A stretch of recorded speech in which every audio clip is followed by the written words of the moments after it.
ہونٹوں پر آ ہی گئی تھی۔ میرا یہ دل صرف تیری محبت کے لیے ہے، مگر یہ پیشکش محدود مدت کے لیے ہے۔ دوسرا مصرع خصوصی طور پر پاس سے گزرتی لڑکیوں کے گروپ کی طرف دیکھتے ہوئے کہا تو زارا نے فائل اٹھا کر اس کے شانے پر دے ماری، مگر سبحان کو ڈٹائی سے ہنستے دیکھ کر اسے بھی ہنسی آ گئی تھی۔ میں میں یہ سب جا کر آقا جان کو بتاؤں گی۔ ہمیشہ کی طرح زارا نے اسے دھمکایا تو وہ اسے چڑھاتا ہوا اٹھ کھڑا ہوا۔ اچھا ہے بتا دینا، وہ تمہارے لیے کوئی اور فرما بردار سا بندہ ڈھونڈ لیں گے، اور میرے دل کا کمرہ پھر سے کرائے دارنی کی تلاش میں۔ وہ مسکراہٹ دباتے ہوئے ابھی پورا جملہ بھی نہیں بول پایا تھا کہ زارا کے خون خوار تاثرات اسے بھاگنے پر مجبور کر دیا۔ آخری فری پیریڈ میں وہ چاروں کٹھی ہوتی تھیں۔ میں نے پوچھا ہے سبحان سے، مگر وہ ماننے کو تیار ہی نہیں ہے کہ یہ سب باتیں ایڈی نے پھیلائی ہیں۔ زارا نے ایک ہی سانس میں کہہ دیا تو شفق اسے ملامتی نظروں سے دیکھ کر رہ گئی۔ پچھلے ایک ہفتے سے وہ ادھر ادھر کی باتوں میں بہلا کر سمیرہ کو یہ قصہ بنانے کی کوشش میں تھی، اور زارا بی بی آج نیا کھاتہ کھول بیٹھی تھی۔ سبحان بھی تو اسی کا دوست ہے، اس کی حمایت نہیں کرے گا تو کس کی کرے گا؟ سبیرہ نے تلخی سے کہا تھا۔ اب چھوڑو بھی، سارا قصہ تمام ہو چکا، پھر سے وہ سب فضولیات دہرانے کی کوئی ضرورت نہیں۔ ہمیں صرف اپنی اسٹڈیز پر دھیان دینا چاہیے، بولنے والے خود ہی تھک کر چپ ہو جائیں گے۔ شفق نے رساں سے بات سمیٹی، مگر سمین نے تیز لہجے میں کہا، لیکن ایڈی نے بھی کوئی اچھی حرکت تو نہیں کی نا؟ سب لوگ پتہ نہیں کیسی باتیں کرتے ہوں گے۔ پہلے ہی سبھی کو شک ہو رہا ہے کہ ضرور اس روز سبیرہ بیوی اغوا ہونے والی تھی، مگر ایڈی نے اس اغوا کو اپنی بہادری سے ناکام بنا دیا ہے۔ یعنی کہ چھوٹی سی بات کہاں سے کہاں جا پہنچی ہے۔ خدا کے لیے سمین بس کرو، شفق ٹھیک کہہ رہی ہے۔ جتنا ہم اس بات کو اہمیت دیں گے اتنا ہی سبھی لطف اندوز ہوں گے۔ نظر انداز کرنا سب سے بہترین طریقہ ہے کسی بات کو ختم کرنے کا۔ زارا نے اس کی بات پر سبیرہ کے چہرے پر چھائی سرخی بام کر جلدی سے کہا تھا، نفرت ہو گئی ہے مجھے اس شخص سے۔ آج تک کبھی کسی نے میری طرف آنکھ اٹھا کر دیکھنے کی جرت نہیں کی، اور اس کی وجہ سے میں یوں موضوع گفتگو بنی ہوئی ہوں۔ جی چاہتا ہے اسے شوٹ کر دوں۔ سبیرہ نے ظاہر خند لہجے میں کہا تو شفق نے سر ہاتھوں میں تھام لیا۔ یا خدا، یہ لڑکی میری بات کیوں نہیں سمجھتی؟ وہ کر رہی تھی۔ اچھا اب چھوڑو اس فضول ٹاپک کو، میوزیکل کانسرٹ میں کون کون چل رہا ہے؟ زارا نے اچانک پوچھا تو سمین کا نعرہ سب سے بلند تھا، جبکہ شفق اور سبیرہ نے کوئی خاص جوش نہیں دکھایا تھا۔ پتہ نہیں تمہیں پڑھائی کے دوران ایسی فضولیات کیسی سوج جاتی ہیں؟ شفق صدا کی کتابی کیڑا تھی۔ زارا کے ایسے پروگرامز میں وہ یوں ہی نقص نکالا کرتی تھی۔ اگر میں ایسی فضولیات میں نہ پڑھوں تو تم بہت جلد ایک خشک مزاج پر پیسہ لگنے لگو۔ یہ جو منہ پر ذرا سی رونق ہے نا، یہ میرے ہی بنائے ہوئے تفریحی پروگرامز کی بدولت ہے۔ زارا نے جتلایا تھا۔ میں تو نہیں جا رہی۔ سبیرہ تو یوں بھی ان دنوں سخت بیزار ہو رہی تھی۔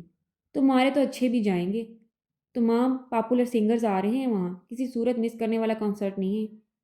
زارا نے نٹا لہجے میں کہا تو اپنے پسندیدہ پاپ سنگرز سے متعلق سن کر سمین کے دل کو پنکھے لگ گئے۔ بھائی کچھ بھی ہو جائے ہم ضرور جائیں گے۔ 10 بجے کے بعد ہاسٹل میں داخل ہونا منع ہے، وارڈن کے غصے سے تم اچھی طرح واقف ہو، وہ کسی طور اجازت نہیں دیں گی۔ سبیرہ نے نزدیک ہی سے بات ختم کرنا چاہی تھی۔ 10 بجے تک تو کنسرٹ ختم بھی ہو جائے گا، 6 بجے پروگرام سٹارٹ ہو جائے گا، زارا نے جلدی سے بتایا تھا۔ پھر بھی کیا ضرورت ہے یوں مارے مارے پھرنے کی؟ وہ ابھی بھی راضی نہیں تھی۔ بس اب کوئی اعتراض نہیں کرے گا، ہم آج شام کو پروگرام دیکھنے جا رہی ہیں، اینڈ دیٹس آل۔ سمین نے دونوں ہاتھ ایسے اٹھائے گویا فیصلے پر مہر ثبت کر دی ہو۔ تمہیں پتہ بھی ہے کہ میرا بالکل بھی انٹرسٹ نہیں میوزک میں، شفق بیچارگی سے بولی تھی۔ تم اپنے نوٹ ساتھ لے جانا اور انہیں پڑھ کے لطف اٹھاتی رہنا۔ زارا کو غصہ آیا تھا۔ یعنی کہ حد ہو گئی، اتنی مشکل سے یہ 4 ٹکٹس ملی ہیں اور تم فضول بک بک کر کے موڈ خراب کر رہی ہو۔ اوکے، تم سے کون بحث کرے گا؟ شفق نے بکھلا کر ہاں مان لی تھی۔ یہ ہوئی نا بات، تو پھر میں ٹھیک 5:30 بجے تم لوگوں کو پک کر لوں گی۔ زارا نے پروگرام سیٹ کیا تھا۔ ڈرائیور کو ضرور ساتھ لینا، کہیں اکیلی نکل پڑو۔ شفق نے اس کی لاپرواہ طبع سے واقفیت کی بنا پر تنبیہ کی تو اس نے فرمانبرداری سے سر جھکا دیا۔ گرمی بہت ہو رہی ہے، کیا خیال ہے آئس کریم نہ ہو جائے؟ سمین کو اپنا کوٹا پورا کرنے کا خیال آ ہی گیا تھا۔ سارا موسم گرما وہ آئس کریم کھا کھا کر ہی گزارتی تھی۔ شکر ہے تم نے آئس کریم کا نام لیا، ورنہ میں تو سمجھ رہی تھی کہ تمہاری دماغی کیفیت گڑبڑ ہو گئی ہے۔ خدا نہ خواستہ یہ پیریڈ تو بغیر آئس کریم کے ہی گزر جاتا۔ سبیرہ نے شرارت سے کہا تو خوش دلی سے ہنس دی، اور پھر وارڈن سے اجازت کا مسئلہ بھی سمین ہی نے منٹوں میں حل کیا تھا، بلکہ ٹائم کا دورانیہ بھی 11 بجے تک کروا لیا، جو کہ عام حالات میں تو کبھی بھی نہیں ہوتا تھا، مگر سمین نے جانے کس رشتہ دار کو بیمار کر کے اپنا کام نکلوا لیا تھا۔ اگر وارڈن کو پتہ چل گیا کہ ہم کسی کی عیادت کے بجائے میوزیکل شو دیکھنے جا رہی ہیں تو ہمارا سامان باہر پڑا ہوگا۔ سمیرہ کو اس کا جھوٹ گراں گزرا تھا۔ ایسے ہی پتہ چل جائے گا اور تم یہ خوفناک خیالات اپنے دماغ کی تجوری میں بند ہی رہنے دو تو بہتر ہے۔ چپ چاپ تیاری پکڑو، 4 بج چکے ہیں اجازت لینے کے چکر میں۔ سمین نے لاپرواہی سے اسے ٹوک دیا تھا۔ وہ خاموشی سے اپنے لیے کپڑے نکالنے لگی۔ زارا نے شفا کو پک کرنے کے بعد ٹھیک 5:30 بجے انہیں ہاسٹل سے لیا تھا۔ کچھ کہا تو نہیں وارڈن نے؟ زارا نے ڈرائیور کو چند ہدایات دینے کے بعد پوچھا تو سبیرہ نے اسے شکایتی انداز میں بتایا، میں تو کہہ رہی تھی کہ اگر کنسرٹ سے متعلق نہیں بتانا تو پارٹی کا ہی بہانہ کر لو، مگر یاسمین کی بچی نے تو آج رات 10:30 بجے تک اپنی دادی جان کے دماغی آپریشن کا ٹائم رکھ لیا ہے۔ کتنی غلط بات ہے نا؟ تو اس سے دادی کو کیا فرق پڑنے والا ہے؟ وہ تو 10 سال پہلے ہی اللہ تعالیٰ کے پاس جا چکی ہیں۔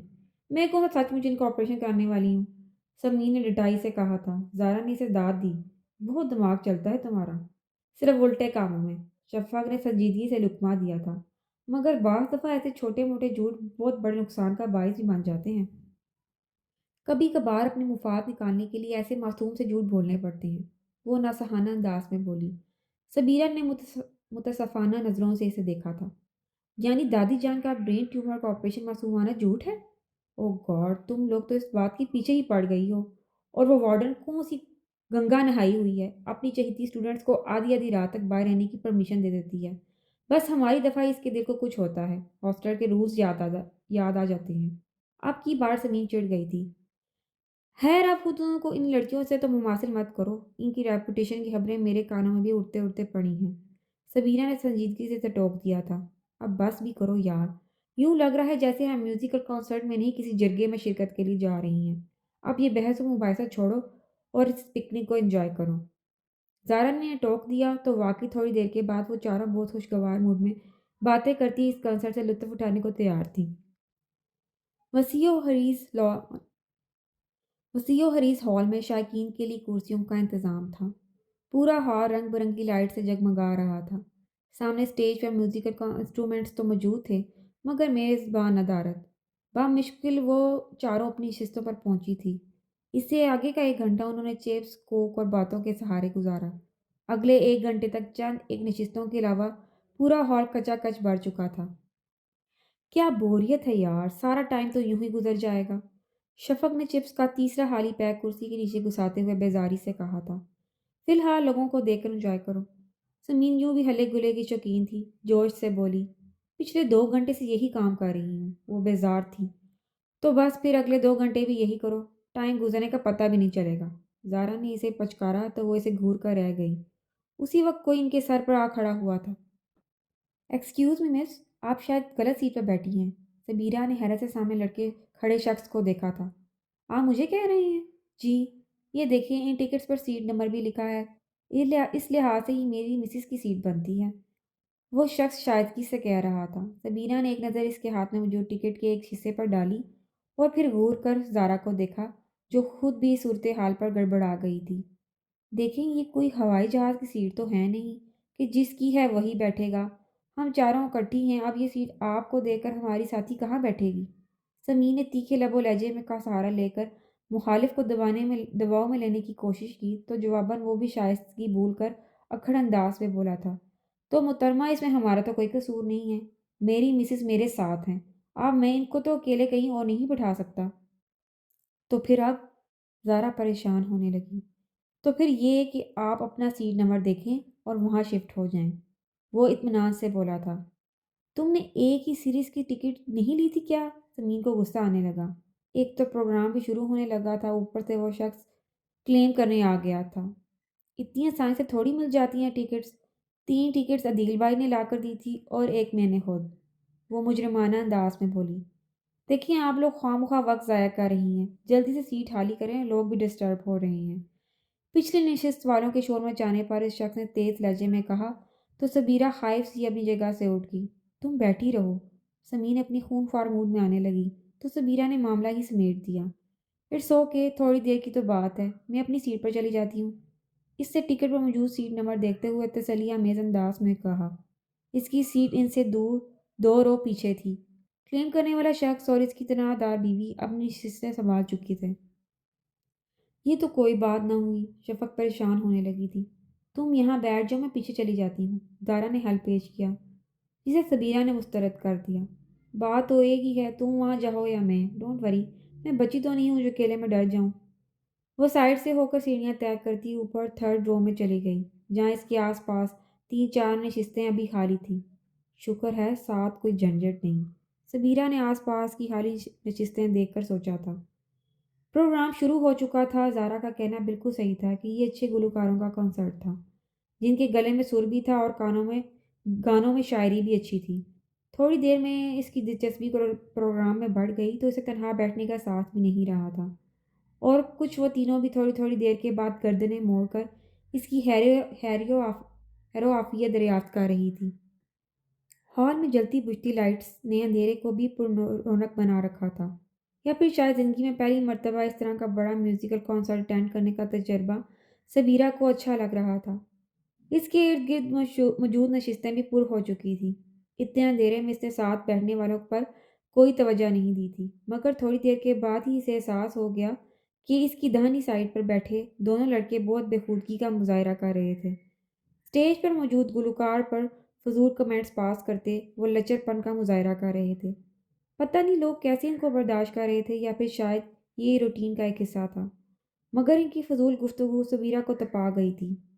وہ دونوں آس پاس موجود خواتین کا بھی احساس نہیں کر رہے تھے۔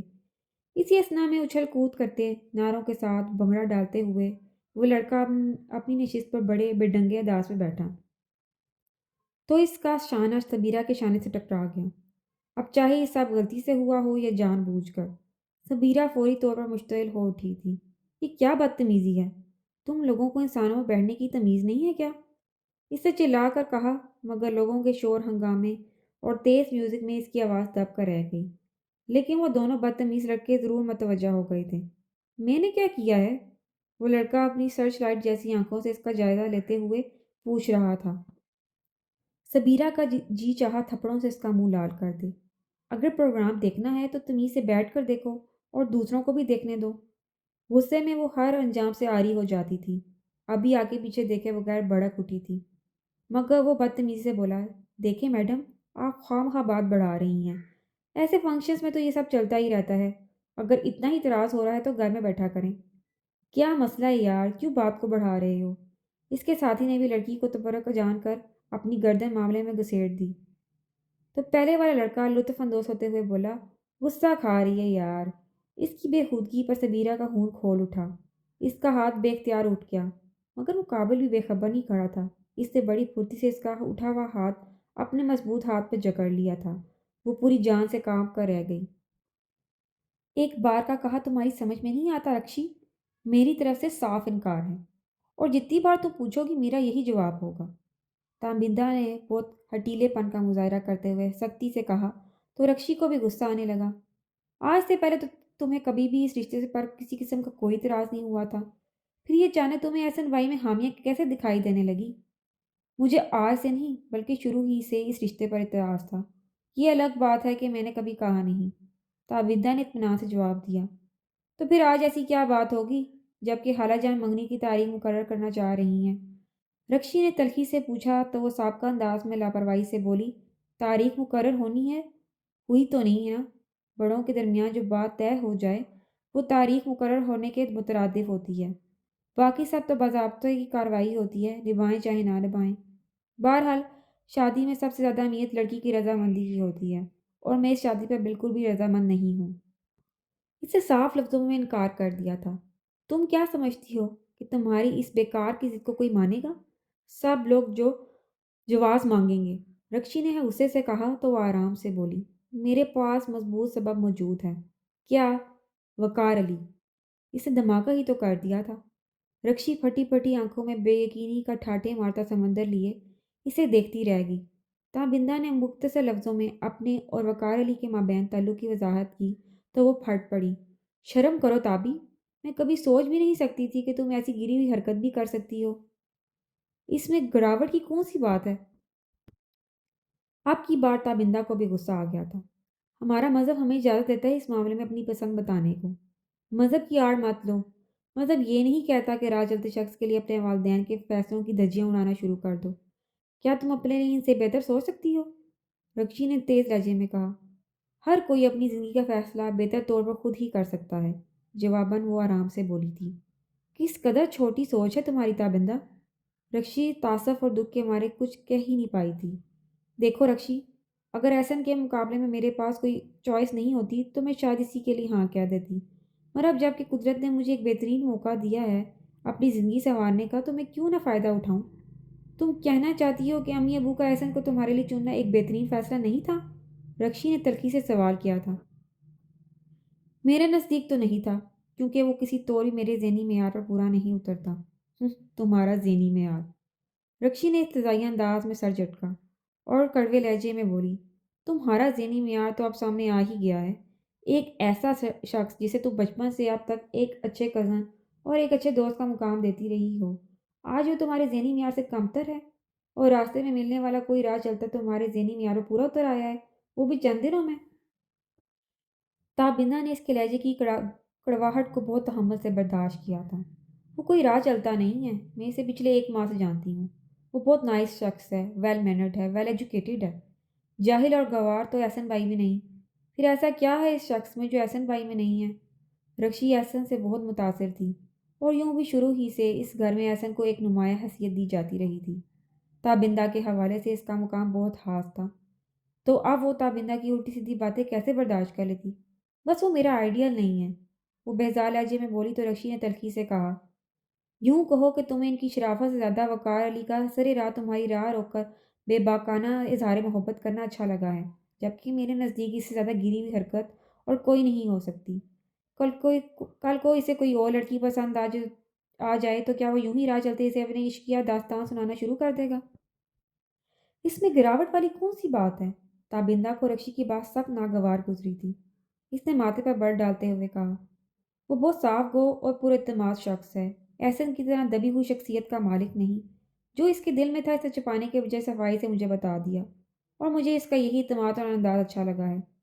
تمہیں اچھی طرح پتہ ہے تابی، احسن بھائی تمہیں بہت چاہتے ہیں، منہ سے نہیں کہتے تو کیا ہوا، مگر ہم سب جانتے تو ہیں وہ تمہاری کتنی عزت کرتے ہیں۔ رکشی نے خود کو بے بس محسوس کرتے ہوئے ایک مرتبہ پھر اسے سمجھانے کی کوشش کر ڈالی۔ وہ اس سزائی انداز میں ہنس دی۔ یہی دوگلا پن تو مجھے نہیں پاتا، دل سے چاہتا ہے اور لبوں سے کہنے کی ہمت نہیں رکھتا، بزدل۔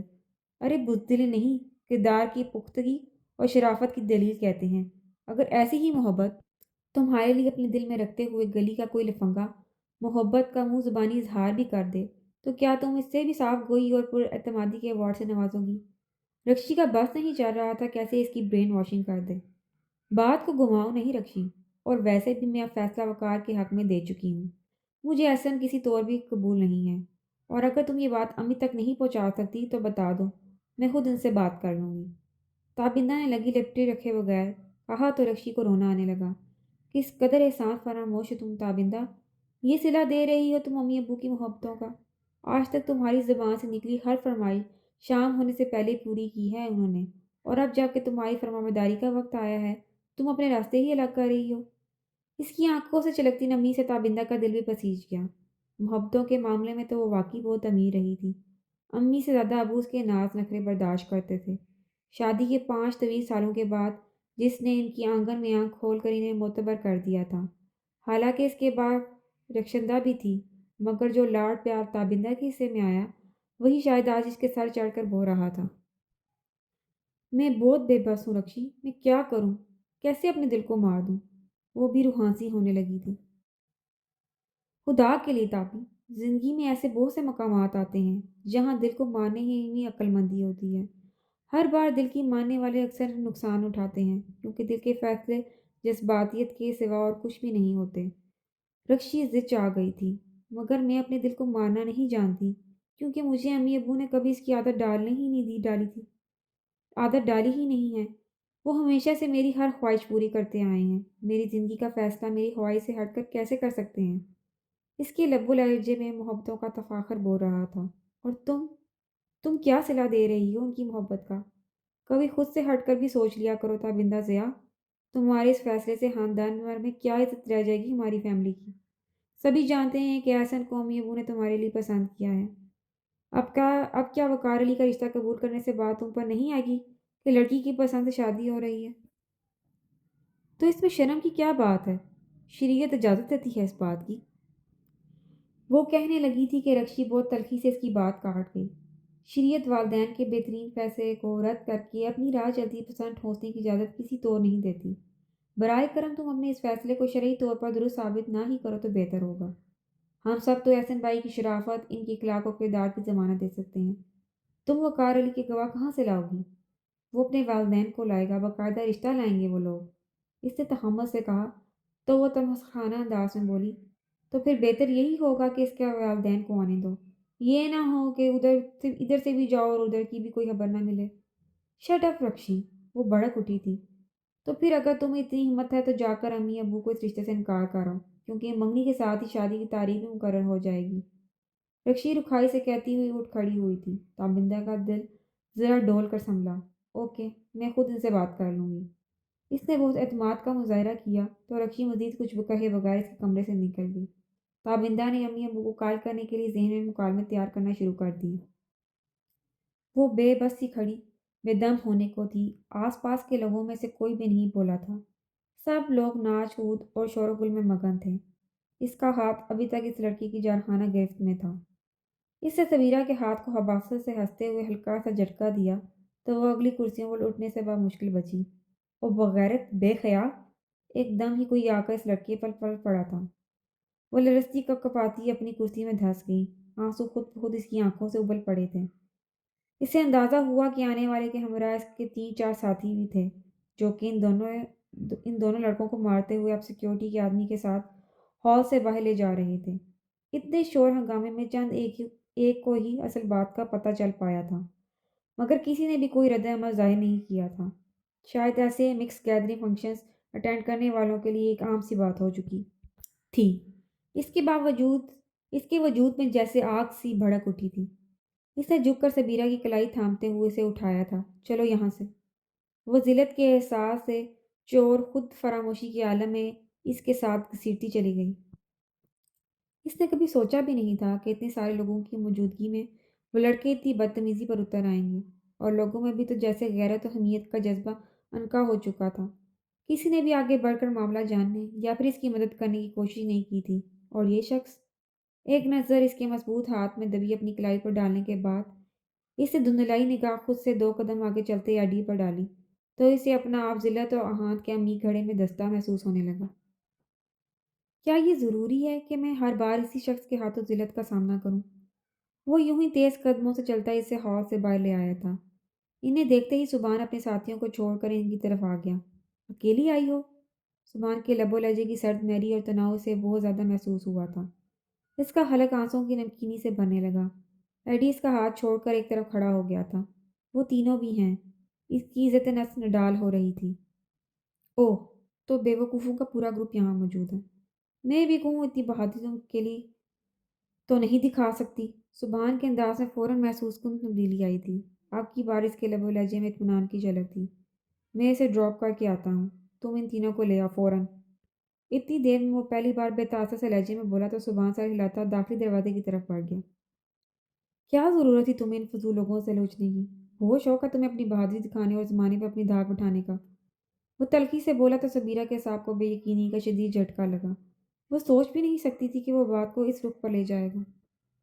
کیا تمہارا مطلب ہے میں شوق کے طور پر ان سے لج رہی تھی؟ اس پر صدمے کی سی کیفیت طاری تھی، اور پھر رفتہ رفتہ اس کو غصہ آنے لگا۔ اور تم ہوتے کون ہو مجھ پر یہ فضول کمنٹس پاس کرنے والے؟ یہی تمہارا باغی انداز تمہیں ہر وقت پرابلمس میں گھیرے رکھتا ہے۔ اس کا تنزیہ وار بہت قاری تھا۔ سبیرہ کی روح تک بلبلا اٹھی۔ مائنڈ یو مسٹر ایڈی، میں نے تمہیں مدد کے لیے نہیں پکارا تھا، تم اپنی مرضی سے آگے بڑھے تھے۔ تم بھی دوسرے لوگوں کی طرح بیٹھ کر تماشا دیکھتے رہتے تو مجھے کوئی فرق نہ پڑتا۔ واٹر گرین ہم رنگ کڑھائی سے مزین کاٹن کے سور میں ملبوس دوپٹہ سلیقے سے شانوں پر ڈالے، غصے کی تمتماہٹ سے سرخ چہرہ لیے وہ ایڈی کو باغیوں کی لیڈر محسوس ہو رہی تھی۔ بہت شوق ہے تمہیں تماشا بننے کا، وہ استدعائی انداز میں بولا تھا۔ سبیرہ کی پیشانی تب اٹھی۔ Shut up! مان لو سبیرہ علی کہ یہ نام نہاد آزادی عورت کو ذلت کے سوا اور کچھ نہیں دیتی۔ آج کے معاشرے میں مرد کے لیے صرف اپنی ماں، بہن اور بیٹی قابل عزت ہے۔ اکیلی اور مادر پدر آزاد عورت کی حیثیت ہے اس کے لیے صرف ایک شکار کی سی ہے اور کچھ نہیں۔ اس کے لب و لہجے میں بھی غصے کی تپش اتر آئی تھی، مگر اس کے الفاظ سبیرہ کو اپنی روح پر کوڑوں کی طرح رسید ہوتے محسوس ہو رہے تھے۔ وہ اسے کیسی لڑکی سمجھ کر اتنی گہری باتیں سمجھا رہا تھا۔ اس کے کانوں کی نویں تک تب اٹھی۔ ایڈی، اپنا رویہ درست کرو۔ تم نے میری مدد کی ہے تو صرف انسانیت کے ناطے۔ اس کے علاوہ میرا تمہارا ایسا کوئی رشتہ نہیں کہ تم اس سے اتنی فضول گفتگو کرو، اور نہ ہی تمہیں میری انسلٹ کرنے کا پرمٹ حاصل ہے، وہ دانت پیستے ہوئے بولی تھی۔ چند لمحوں تک اس کی طرف دیکھتے رہنے کے بعد دفتر وہ شانے جھٹکتا پلٹ گیا تھا۔ آؤ تمہیں ہاسٹل ڈراپ کر دوں۔ وہ اپنی جگہ سے ہلی تک نہیں تھی۔ مجھے تمہارے ساتھ کہیں نہیں جانا۔ واٹ؟ وہ تحریر میں گرا اس کی طرف مڑا تھا۔ دماغ تو خراب نہیں ہو گیا تمہارا؟ اسے زبیرہ کی ہر درمی میں غصہ آنے لگا۔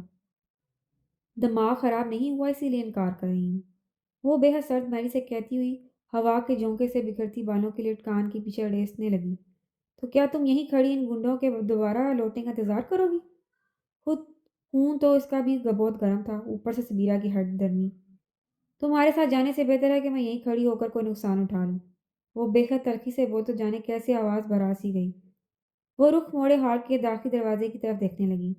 تم جیسے لوگ واقعی نقصان اٹھاتے ہیں سبیرہ علی، اور وہ بھی اپنی بیجا انار اور اکڑ کے ہاتھوں۔ وہ چڑ گیا تھا۔ اور تم جیسے لوگ ایسی سچویشن سے بھی فائدہ اٹھانے سے نہیں چکتے۔ جتنا ہو گیا وہی کافی ہے۔ میں تمہارے ساتھ جا کر یونیورسٹی کی دیواروں پر اپنے پوسٹرز نہیں لگوانا چاہتی، وہ کڑوے لہجے میں بولی تھی۔ تم بہت بڑی غلط فہمی کا شکار ہو سبیرہ علی۔ وہ غصے میں آ کر کہنے لگا تھا کہ اسی وقت سبحان ان تینوں کو لیے چلا آیا۔ کیا ہو گیا سبھی؟ سبحان بتا رہا تھا کہ ذرا متوش سی اس کی طرف بڑھی تو وہ بیزاری سے بولی، اپنے ڈرائیور کو بلاؤ، باقی کی کہانی کل یونیورسٹی کے لوگوں سے سن لینا۔ اس کے الفاظ میں مخفی طنز پا کر ایڈی نے گہری نگاہ پر ڈالی تھی۔ صبح نے ان چاروں کو ڈراپ کرنے کی ذمہ داری اپنے ساتھ لے لی تو وہ خاموشی سے اپنی بلیک اسپورٹس بائک کی طرف بڑھ گیا۔ نہ پتر، اتنی ہیکڑ اچھی نہیں ہوتی، ماں جو کہتی ہے مان لے۔ مثالی غصے کے مالک ابا جی اپنی جذباتی اور لاڈلے بیٹے کے آگے دھیمے پڑ جاتے تھے۔ آج تک ماں ہی کی تو مانتا آیا ہوں ابا جی، کیا صلہ مل رہا ہے ان کی فرمانبرداری کا؟ وہ بے حد تلخی سے کہہ رہا تھا۔ بیجی کا ضبط جواب دے گیا، کیا مانی ہے تو نے ماں کی؟ ارے آج تک تو ہم لوگ ہی تمہاری ضد، تمہاری اکڑ، تمہارے نخرے مانتے چلے آئے ہیں۔ صلہ تو ہمیں ملنا چاہیے ان محبتوں، ان ریاضتوں کا۔ حق تھا میرا ان محبتوں اور ریاضتوں پر۔ احسان نہیں کیا آپ لوگوں نے مجھ پر۔ وہ غصے میں یوں ہی ادب اداب بھول جاتا تھا۔ انتہائی جذباتیت اسے کچھ اچھا سوچنے ہی نہیں دیتی تھی۔ وقار، بایا اسے تنبیہی انداز میں ٹوک گئے تھے۔ وہ چڑھ کر ان سے کہنے لگا، تو پھر آپ ہی بتائیں، میں کن لفظوں میں ان سے کہوں کہ میں کسی صورت فوزیہ سے شادی کرنے کو تیار نہیں ہوں، کیونکہ یہ لوگ میری زندگی برباد کرنے پر تلے ہوئے ہیں۔ شاباش ہے بیٹا تمہاری سوچ پر۔ بیجی صدمے کی گرفت میں آ گئی۔ یعنی کہ ہم لوگ تمہاری زندگی برباد کر رہے ہیں؟ ارے اپنے منہ سے نوالا نکال کر تجھے کھلاتی رہی ہوں، خود گیلے پر سو کر تجھے خشک جگہ پر سلاتی رہی ہوں، اور آج ہم تیری زندگی برباد کرنے والے ہو گئے؟ ان کی آواز بھرا گئی تو وہ اندر ہی اندر شرمسار ہونے لگا، مگر اس قدر نازک وقت میں کمزوری دکھانے کا مطلب تھا تابندہ ضیاء کو کھو دینا، جو کہ وہ کسی طور نہیں کر سکتا تھا۔ بہرحال میں آپ کو اپنا فیصلہ سنا چکا ہوں، اور آپ لوگ کچھ بھی کہیں، میں اس پر سے 1 انچ بھی ہٹنے والا نہیں ہوں۔ وہ سرد لہجے میں کہتا اٹھ کر کمرے سے نکل گیا تو بھایا بھی تیزی سے اس کے پیچھے لپکے تھے۔ وقار! ان کے پکارنے پر اس کے قدم دھیمے تو ضرور پڑے، مگر وہ رکا نہیں، چلتا رہا تھا۔ وہ اس کا ہاتھ ہمیں اسے پائیں باغ میں لے آئے۔ وہ جلا کر فوارے کے حوض کے کنارے بیٹھ گیا تھا، اکتا کر بولا، پلیز بھایا، اب آپ بھی میری برین واشنگ کا سلسلہ شروع نہ کر دیجیے گا۔ پاگل ہو تم، ہر مسئلہ جذباتیت سے حل نہیں کیا جاتا۔ انہوں نے اسے ڈپٹ دیا تھا۔ جذباتیت سے کب؟ میں نے اتنے آرام سے بھابھی کے ذریعے یہ بات بیجی کو کہلوائی تھی، اور انہوں نے پوری حویلی میں دھوم مچا دی، اوپر سے میرے خلاف محاذ بھی کھول لیا۔ وہ روٹھے انداز میں کہہ رہا تھا۔ تو کیا وہ غلط ہیں؟ وہ سینے پر بازو لپیٹے اس کے سامنے آ کھڑے ہوئے تھے۔ بجری کے پتھر اٹھا کر فوارے کے پانی میں پھینکتا وہ تعصب سے انہیں دیکھنے لگا۔ آپ تو یہ مت کہیں، آپ کی بھی لو میرج ہے۔ ان کے ہونٹوں پر ہلکی سی مسکراہٹ پھیل گئی۔ وقار علی، صدیقہ میری کزن بھی تھی، اور دوسرے یہ کہ میں پہلے سے منگنی شدہ نہیں تھا، سو میری فرمائش پر اس شادی کو ارینج کر دیا گیا۔ ایک ہی بات ہے، اور منگنی شدہ تو میں بھی نہیں ہوں۔ یہ بچپن کے کھیل میرے نزدیک کچھ اہمیت نہیں رکھتے، وہ حفقی سے پر لہجے میں کہہ رہا تھا۔ بچپن کے یہی چھوٹے چھوٹے کھیل وقت کے ساتھ پڑھ کر جب جوان ہوتے ہیں تو رشتوں کو مزید مضبوط کرتے ہیں وقار۔ انہوں نے اسے رساں سمجھایا تھا مگر وہ منطق اور دلیل نہیں صرف جذباتی سے قائل ہونے اور قائل کرنے والا شخص تھا۔ ہر بار ایسا ہونا ضروری نہیں ہوتا بایا۔ جذبے کوئی پیڑ پودے نہیں ہوتے کہ جب جی چاہا بیج ڈال کر آبیاری کر لی۔ یہ تو دل کی زنجیر زرخیز مٹی میں خود بخود نمو پا کر سر اٹھاتے ہیں اور پھر ایک روز ساری دنیا کے سامنے ظاہر ہو جاتے ہیں۔ انہیں کسی دلیل کی کلہاڑی سے گرایا نہیں جا سکتا۔ مگر بعض جذبے کچھ جذبوں باری بھی تو پڑتے ہیں وقار۔ انہوں نے سنجیدگی سے کہا تو وہ بے اختیار بولا، تو پھر جیت ہر حال میں تابندہ ضیاء کی ہی ہوگی بایا۔ میں نے اس کے لیے اپنے جذبوں کو ہر جذبے پر حاوی پایا ہے۔ اس کی بات پر وہ لہجہ بر لب پیچھے سے دیکھتے رہے، پھر گہری سانس لے کر اس کے پاس آ بیٹھے۔ یہ زندگی بھر کے فیصلے ہیں وقار، کم از کم انہیں تو اس قدر جذباتی انداز میں طے مت کرو۔ ایک مرتبہ اپنے دل و دماغ سے رجوع کر کے اچھی طرح سوچ لو کہ ان جذبوں کا پلڑا باری ہے، ورنہ بعد میں تم اپنی پوری ہستی سمیت ڈول کر رہ جاؤ گے۔ وہ ہلکے سے ہنس دیا، پھر اطمینان سے بولا، میری تھیوری آپ سے بہت مختلف ہے بایا۔ یہی تو وہ رشتے ہوتے ہیں جنہیں جذباتی انداز میں طے کیا جانا چاہیے، ورنہ زندگی تو فوزے کے ساتھ بھی بار بار طور گزر ہی جاتی۔ مگر اس جذباتیت میں تم یہ بات بھول رہے ہو کہ وہ لڑکی جو اس گھر کا حصہ بننے سے پہلے ہی ناپسندیدہ قرار پایا گئی ہے، وہ اس ماحول میں کیسے بس سکے گی؟ کیا مقام ملے گا یہاں اسے؟ انہوں نے بڑے تہمت سے کہا تھا مگر اس کے اطمینان میں کوئی کمی نہیں آئی تھی۔ ایسے کبھی بھی نہیں ہوا بھایا کہ مجھ سے منسلک کسی چیز کو اس گھر میں برداشت نہ کیا گیا ہو۔ اس کا مقام میں طے کروں گا۔ تم اسے برداشت کروانا چاہتے ہو؟ برداشت کرنے اور پسندیدہ ہونے میں زمین آسمان کا فرق ہوتا ہے، انہوں نے کہا تھا۔ بیجی کا غصہ وقتی بات ہے بایا۔ پتہ ہے جب میں نے بہت ضد کر کے ابا جی سے جرمن شیفرڈ منگوایا تھا تو بیجی کتنی خفا ہوئی کہ گھر میں کتے موجود ہوں تو فرشتے نہیں آتے، مگر میری ضد کے آگے ہار مان گئی تھی اور آج حویلی میں 4 جرمن شیفرڈ رکھوالی کرتے ہیں۔ وہ اپنے بچپن کا واقعہ یاد کرتے ہوئے کہہ رہا تھا، انسانوں اور جانوروں میں بہت فرق ہوتا ہے وقار علی۔ انہوں نے اسے ٹوک دیا تھا، وہ ایک پڑھی لکھی اور سمجھدار لڑکی ہے، اسے دلوں میں جگہ بنانی آتی ہے، بے جی بھی اسے ناپسند نہیں کریں گی۔ وہ بے حد مطمئن تھا، لیکن وہ اس کی طرح دل سے نہیں بلکہ دماغ سے کام لینے کی عادی تھے۔ فوزیہ بے جی کی سگی بانجی ہے اور ابا جی کی بھتیجی بھی۔ تابندہ میری پسند ہے اور اب میں بے جی کی بانجی اور ابا جی کی بھتیجی کے چکر میں اپنی لائف تو برباد نہیں کروں گا، وہ صاف گوئی سے بولا تھا۔ پھر بھی وقار، میرا دوستانہ مشورہ ہے کہ تم ایک مرتبہ پھر اپنے فیصلے کو ٹھونک بجا کر دیکھ لو۔ اگر تمہاری پسند ہے تو تابندہ ضیاء یقیناً ایک بہترین لڑکی ہوگی، مگر یہاں حالات اس کے حق میں بالکل بھی نہیں، اور جس تم سے محبت کرتے ہوں اسے آزمائشوں کی تپتی بٹی میں لا کھڑا کرنا کہاں کا انصاف ہے؟ بھایا نے بے حد سنجیدگی سے اسے سمجھاتے ہوئے کہا تو وہ فوراً اٹھ کھڑا ہوا۔ مجھے اس فیصلے کو ٹھوکنے یا بجانے کی قطعاً کوئی ضرورت نہیں بایا، کیونکہ میں جانتا ہوں میرا یہ فیصلہ بالکل بیعیب ہے۔ اور جہاں تک بات ہے آزمائشوں کی تو بھیا اس بٹی میں تپ کر محبت کندن بجایا کرتی ہیں۔ وہ معنی خیز لہجے میں کہتا تیز قدموں سے حویلی کے بلند و بالا بیرونی گیٹ کی طرف بڑھ گیا، تو وہ گہری سانس لے کر افسردگی سے بولے، اور کبھی کبھی راکھ بھی۔